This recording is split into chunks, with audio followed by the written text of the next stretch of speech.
Okay, so yeah, we're putting hoses on this truck to get everything where it belongs, you know, where it belongs. And a little bit of an issue. The issue is simple. I need to get an elbow for the line to come out of the bottom of the tank on the return line for the tank. It's a 1 1/8 inch JIC elbow, male end and a female end, and 1 1/8. So I'm gonna go up to this place called Power Co. up here at Jutland, New Jersey, which isn't that far from me, but it's just a pain in the ass because it snowed. It's really kind of snotty out. But anyway, that's what we're gonna do. Now, somebody told me in the comment section, oh, you can't do that. You can't do that. You can't put an elbow coming out of the tank because it generates heat. Well, of course it's gonna generate heat. And if you've ever done anything with hydraulics, like on tractors, track hose, backhoes, and things like that, they got 90 degrees in every goddamn hose. Don't tell me that you can't do something when every manufacturer out there does it. And let's put it this way, a truck is only going to operate either a dump trailer or a walking floor trailer for no more than 10 minutes. Up, down, back and forth, whatever, 10 minutes, 15 minutes, 20 minutes, and it's not gonna generate that much heat. So, bleh. I swear to God, I knew this was going to be a pain in the ass. Whenever I post anything about a truck, I get every jackass that ever thought they knew something about nothing commenting, as dumb as this sounds. And I'm sorry if I'm offending you, but I'm not really sorry I'm offending you, because I've said it. Look, you know, I've dealt with hydraulics all my freaking life, all my life. Every damn pump and every damn fitting that I've ever put on has a 45, a 90, or it's straight in. And yes, of course it's going to generate a little bit of heat, but nothing. It's not like these things are running all day for hours and hours and hours on end. They run for minutes at a time. A dump trailer goes up, a dump trailer comes down. It goes up as long as it takes to go up, what, a minute? 30 seconds? And then the return line comes back out? Woo! Done, right? Yeah. Okay, Peterbilt is now done. This is a 379, by the way. It's what it is, a 379. Okay, so we got the hoses on today. I'm not gonna show everybody the hoses, but they are down there. There, you can see that one. You can see that one. We got a full tank of oil, believe it or not. It took, I guess, well, it's a 50-gallon capacity tank. We put it up to 45 gallons. 45 gallons of oil went into there. Got them in buckets. The yellow bucket oil, which I never put in my tractors, is okay to put into these trucks because it's just a pump. It's just a pump. So Cody finished it up today. Started up, everything ran. The one thing that I need to do, I haven't done yet, is actually screw this thing in here. This is an air valve, but yeah. So let's see. I don't know why it does that. There it goes. I guess it wasn't quite where it needed to be. Anyway, shut that off. It will shift if I pushed in on the clutch, but because it's not, the truck's not running, it didn't do its thing. But anyhow, so there it is. Everything is under there. We've got everything wire tied and handy dandy where it belongs. The hoses are out of the way. They're down there, out of the way, in a good area where they belong. So, I just want to say that this was a very painful process to do this truck for a couple of reasons. One, I didn't do the majority of the work Cody did. Obviously, I've said this before. I guided him through it. I was pretty much the gopher for this one. I don't like working under these things. I hate it. But anyway, I did the things that I did do, like I said last night. Of course, obviously I was under here and I put these new couplers on there for the temperature for the rears and the transmission and all that lovely stuff. I did the tank, he did the drilling, but me and him put this on together. We just worked together to do the job. Now, when I say it was painful to do this job, it wasn't painful as for my body. It was painful because I know how truck drivers are. And I know I shouldn't say this because it's a big fan base of mine, but truck drivers, and if you're a truck driver, you know, truck drivers are all very similar. I should just say they're just very similar. Like, I mean, I've endured everything from that's not a 379 to, oh, that 3-line won't work because you didn't do it this way or that way or the other way. Yes, it is a 3-line, okay? Meaning 3 lines. This is the pressure. This is the return. The pump also has a return, so these two get hooked up for, say, walking floors, live floors, anything that needs a return here. Okay, that's what you use those for. Now, on the 3rd line, when you use it for a dump trailer, they only have a pressure side. They don't have a return side. So the oil goes in to your machine, your dump bed or your low boy, and then when you go to lower it, the oil goes back down through here, through the pump, through the filter, and back into the lovely tank there. So this is truly a 3-line tank. It will work. The return line goes down past the filter, tees in, and then up back through the filter and back into the tank. And that's just the way it works.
747 gonna land.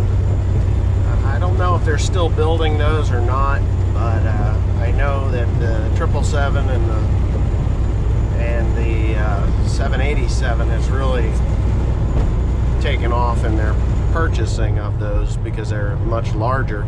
I've only flown in a couple of 747s, and I got the opportunity to go upstairs in one, and boy was that cool. That was just really cool. It was just really, really cool to be up in the top of that thing. Yeah. Anyway, I just thought it was, you know, neat. The first time I flew in a 747, I was downstairs up in the nose. Oh, look at the smoke come off of that sucker. You're gonna have to zoom in, but a bunch of smoke come off of it when it touched down. I don't think I've seen wheels do that, tires do that, like you had the brakes on or something.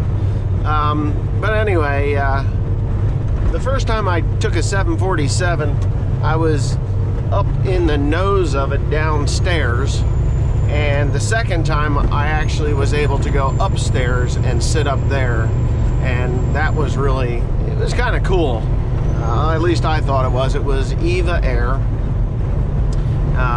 It was an EVA airline. And let me tell you, EVA Air, if you're going to go to Asia, that is like the best airline to take. Very clean, very professional.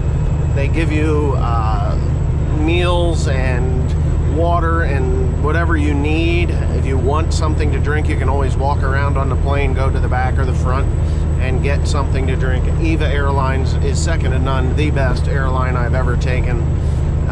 Was on Japan Airline. Didn't really care for Japan Airline because the seats were a little too small for my fat ass. But yeah. Anyway, I'm trucking. I'm in the Peterbilt. I'm on my way to the Mushroom Barn. I'm probably going to pass Lewis here someplace. He's on his second run. I'm on my first.